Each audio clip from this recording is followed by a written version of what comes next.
কেন্দ্রীয় প্রতিমন্ত্রী তথা লোকসভার সাংসদ প্রতিভা ভৌমিক সংসদ তহবিল থেকে রাজ্যের প্রায় ৭০টা স্কুল এবং ৫টি কলেজকে পুস্তক বিতরণ করে।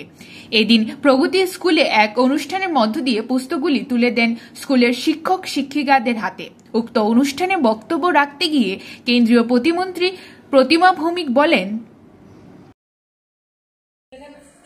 বই আমাদের বিকল্প হতে পারে না, কোনোদিনও বইয়ের বিকল্প কিছু হতে পারে না। আমরা যতই নিজেদেরকে ডিজিটাল করি, ডিজিটালাইজড আমরা হতে চলেছি এবং করি, কিন্তু একটা জিনিস খেয়াল রাখবেন, বইয়ের বিকল্প মানুষে বলে না, ভালো একটা বন্ধুর থেকে একটা ভালো বই অনেক বেশি আমাদেরকে উপকার করে। তো আগের যে মানুষগুলি কথা বলেছেন সেই কথাগুলি তারা টেস্ট করে বলেছেন, তাদের জীবনে সমাজ জীবনে সেগুলিকে অ্যাপ্লাই করে এবং সেগুলিতে রেজাল্ট পেয়ে, রেজাল্ট ওরিয়েন্টেড সেগুলি নিয়ে আমাদের যারা বিভূতিরা রয়েছিলেন তারা সেই কথাগুলি ওনারা আমাদের জন্য রেখে গেছেন। আজকে গত 10 বছরে আমরা দেখতে পাচ্ছি যে, আমি ব্যক্তিগত অভিজ্ঞতা থেকে আপনাদের সঙ্গে শেয়ার করছি যে আমরা যারা ভারতীয়, আমরা আমাদের ভারতের সঙ্গে আমরা নিজেদেরকে পরিচয় করাচ্ছি, ভারতের সঙ্গে ভারতের পরিচয় হয়। এটা আমার ব্যক্তিগত অভিমত যে ভারত কোন জায়গাতে ছিল, ভারত কি, ভারত সম্বন্ধে আমরা কতটুকু জানি, আমাদের কৃষ্টি, আমাদের সংস্কৃতি, আমাদের পরম্পরা, আমাদের সম্পদ কী আছে, সেই জায়গা থেকে আমরা একটু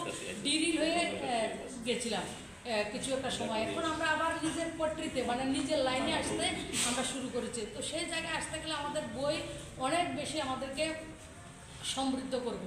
তো সেই জায়গায় আজকে আমরা প্রায় 20,75,000 টাকার বই আপনারা সবাই পাবেন। 5টা কলেজের মধ্যে আমার কলেজ উমেশ কলেজে রয়েছে, আমার রামঠাকুর কলেজ রয়েছে, বিলোনিয়া কলেজ, উদয়পুর কলেজ এবং সোনামুড়া কলেজ।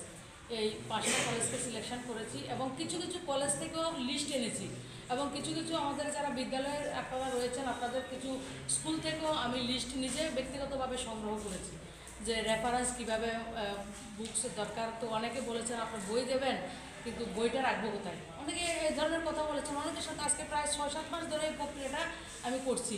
তখন আপনারা যে 75টা জায়গাতে আমরা বইগুলি দেবো, 75টা আলমারিও আপনারা পাবেন। তো আলমারির জন্য খরচা হবে প্রায় 7 লাখ টাকা, আর এমনিতে এটার মধ্যে খরচা হচ্ছে 20,75,000 টাকা। তো টোটাল যে টাকাটা সেটা আপনাদের টাকা, এটা আমার ব্যক্তিগত কিছু না। আপনারা এমপি করিয়েছেন, পৃথিবীর সবচেয়ে বড় পঞ্চায়েতে যাওয়ার সুযোগ আপনারা করে দিয়েছেন। তো সেই জায়গায় সমাজের প্রতি আমার দায়িত্ব রয়েছে এবং আমি দেখলাম যে বই সবচেয়ে বেশি একটা এফেক্ট করবে। ছোট্ট মনে হবে বইটা, কিন্তু আমার কাছে মনে হচ্ছে এটা অনেক বেশি লম্বা, এটার এফেক্ট থাকবে। আমরা অনেক কিছু দিই, যেমন এই জায়গাতে একটা জিমের ব্যবস্থা করে দিয়েছি, হবে ওনারা করবেন। আমাদের পার্শ্ববর্তী জায়গা যে মেহের কালীবাড়ি, যেটার প্রতি আমার খুব শ্রদ্ধা, অনেকের শ্রদ্ধা রয়েছে, আমারও তো জানতাম না। তো আমাদের সরকার আসার আগে যখন দেখলাম রাস্তার উপরে মানুষ মোমবাতি জ্বালায়, তো আমি অনেকে জিজ্ঞেস করলাম মানুষের ভেতরে কেন যাচ্ছে না, বলে ভেতরে এত জঙ্গল, অনেক সাপটা পাওয়া আছে, ভয়ে মানুষ যায় না, রাস্তার মধ্যে শনি মঙ্গলবারের প্রদীপ জ্বালায়। তো আমি নেমে প্রণাম করেছি, রিক্সা থেকে নেমে প্রণাম করে আমি মার কাছে প্রার্থনা করেছি, যদি কোনোদিন সুযোগ দাও তো সেটা করার চেষ্টা করবো। তো সুযোগ আমরা পেয়েছি, সেটাকে সাপ টাপ করে মিহিদাস ওটা দেখছেন আমরা করেছি। আমাদের বিধায়ক মহোদয় যিনি সুরজিৎ দত্ত মহোদয়, ওনারও যথেষ্ট পৃষ্ঠপোষকতা এটার মধ্যে ছিল। উনি এটাকে আরও বেশি কীভাবে করা যায়, সমৃদ্ধ করা যায়, সেই জায়গায় উনি অনেক চেষ্টা করেছেন এবং ওনার যে অভিলাষা ছিল, মনের মধ্যে একটা বাসনা ছিল, ওইটাকে একটা সমৃদ্ধ মন্দির হোক, জাগ্রত মন্দির রয়েছে, তো সেটার জন্য আমি 50 লাখ টাকার ব্যবস্থা করে দিয়েছি। তো বিভিন্ন জায়গায় তো করার চেষ্টা করছি।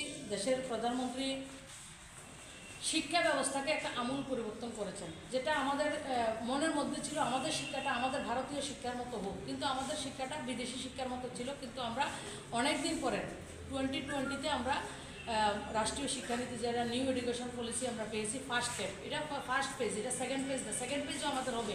তার মধ্যে অনেক কিছু আমরা পেয়েছি। আমাদের রাজ্যে আমরা বিদ্যাজ্যোতি স্কুল পেয়েছি এবং মাননীয় প্রধানমন্ত্রী যে কিছুদিন আগে ঘোষণা করেছেন 14,500 আমরা PM শ্রী স্কুল আমরা পাবো এবং 2027-এর মধ্যে দেশে 14,500 স্কুল হবে। আমাদের স্টেটও 8-10টা স্কুল তার আওতায় আসছে।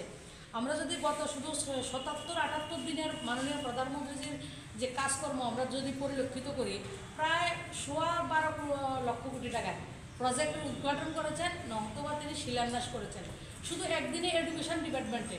এডুকেশন ডিপার্টমেন্টের জন্য একদিনে 13,300 কোটি টাকার শিলান্যাস এবং উদ্ঘাটন করেছেন। তার সুবিধা আমরাও পেয়েছি। আমাদের সংস্কৃত ইউনিভার্সিটির ক্যাম্পাস হয়েছে 100 কোটি টাকা দিয়ে। আমরা এমবিবি ইউনিভার্সিটিতে একটা ভূমি পূজন হয়েছে 20 কোটি টাকার। আমরা একটা নবোদয় বিদ্যালয় পেয়েছি টাকার জলাতে, এবং আগামী কিছুদিনের মধ্যে আমরা বিলোনিয়া নবোদয় বিদ্যালয়টা পেয়ে যাবো। ওটা 43 কোটি টাকা ব্যয় ওটা হচ্ছে। তো আমরা আধুনিক ল্যাব, যে একটা 147টার মতো রোগের নির্ণয় যে আধুনিক ল্যাব, সেটা গোটা দেশে যেটা হয়েছে, আমাদের রাজ্য দুটো হয়েছে, একটা মেলাঘর একটা ধলাইতে হয়েছে। তো আমরা লক্ষ্য করেছি গত কয়েকদিনে আমরা 7টা এইমস হসপিটাল পেয়েছি, 4টা মেডিকেল কলেজ এবং নার্সিং হসপিটাল উদ্ঘাটন হয়েছে, 6টা ন্যাশনাল ব্যুরো রিপোর্ট, জনদর্পণ। আমাদের রাজ্যে হয়েছে